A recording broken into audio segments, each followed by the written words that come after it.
आज की इस वीडियो में मैं आपको जिस शख्स की कहानी बताने जा रहा हूँ उसकी कहानी सुनकर आप शायद ही अपनी ज़िंदगी में उस शख्स का नाम भूल पाएंगे, क्योंकि उस आदमी ने जो जो कारनामे अपनी ज़िंदगी में किए हैं वैसे तो कोई आम आदमी अपने सपने में भी करने का नहीं सोचता। तो आपका ज़्यादा समय ना लेते हुए हम बात करते हैं उस आदमी के बारे में। उस आदमी का नाम था डॉन पेब्लो एस्कोबार, और पेब्लो एस्कोबार का जन्म कोलंबिया देश में हुआ था।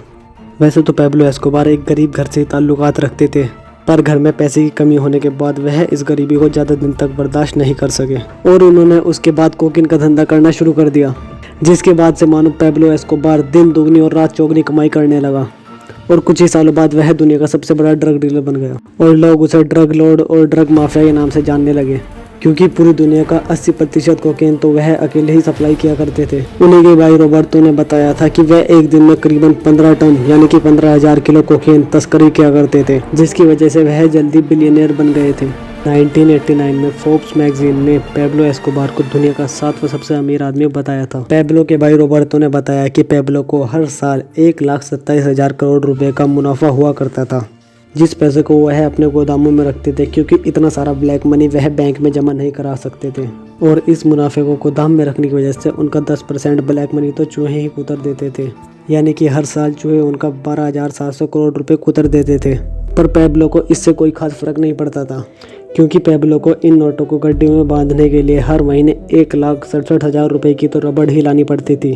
तो अब आप समझ ही गए होंगे कि क्यों उन्हें चूहे के पैसे काटने की वजह से कोई खास फर्क नहीं पड़ता था, क्योंकि पेब्लो के पास इतना टाइम ही नहीं था कि वह इन सब बातों का ध्यान रखें। पेब्लो की वैसे तो बहुत सारे किस्से हैं, पर एक किस्सा जो उनका बहुत ज़्यादा फेमस है वो मैं आपको अभी बता रहा हूँ। एक दिन जब वो अपने घर में थे तो उनकी बेटी को बहुत तेज़ बुखार हो गया, जिसकी वजह से उन्हें बहुत ज़्यादा ठंड लग रही थी। जिसके बाद पेब्लो ने उसे ठंड पहुँचाने के लिए अपनी तिजोरी से बहुत सारे पैसे निकाले और उन पैसों में आग लगा दी, ताकि उस आग की वजह से उसकी बेटी को थोड़ी सी गर्मी महसूस हो। और ऐसा करते करते उन्होंने $2 बिलियन यानी कि 14 करोड़ रुपए में आग लगा दी थी। ये था असली डॉन, जिन्होंने पैसे से ज़्यादा अपनी फैमिली को प्रायोरिटी दी।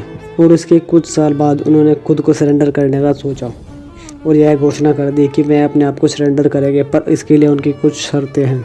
और वो शर्त थी कि वह कभी भी सरकारी जेल नहीं जाएंगे, बल्कि पेब्लो ने खुद का एक टापू लिया और उस पर खुद का ही एक आलीशान जेल बनवाया और उस जेल में खुद को कैद कर लिया।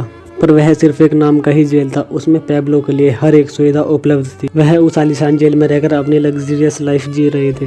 पर उस जेल में उन्होंने केवल 6 महीने बिताए और वहाँ से फरार हो गए, जिसके बाद 2 दिसंबर सन 1993 में पुलिस ने उन्हें शूटआउट में मार दिया।